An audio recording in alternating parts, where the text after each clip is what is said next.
Hello class, today we are going to learn about some of the experimental tools that Google tries, and they do this to figure out what works, what doesn't.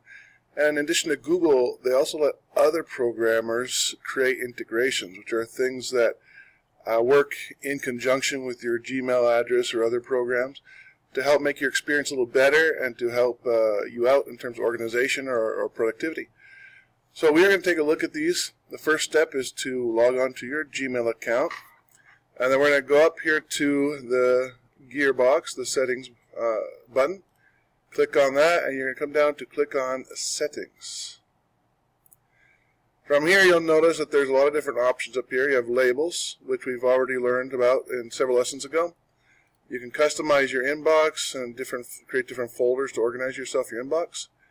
You can use your Gmail account as for all your email addresses, so you can import email from other email addresses like Hotmail, Yahoo, and get those here. Just use this one email.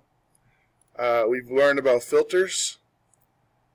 Forwarding is just when it brings in an email from another account, you can pull email here, or you can forward it to another address.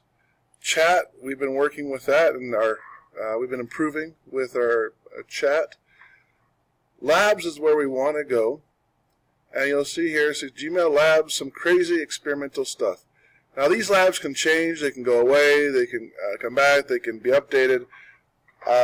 So your assignment today is to scroll through these and find labs that look like they would be useful to you. And if you find one you think will be useful to you, go ahead and you can even enable it and choose if you want to enable a lab or not.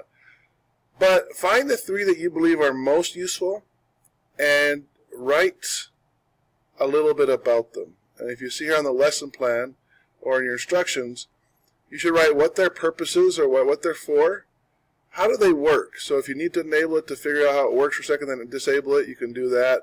Or just maybe there's enough in the description or help menu to do that. And why you think these will help. Like, how do you think people can apply these, or how would you use it to make your experience better? All right, so we're going to come back here to our settings. So go ahead and read these, do a little research on them, search for the terms if they don't make sense, and then that's step one of your lesson today.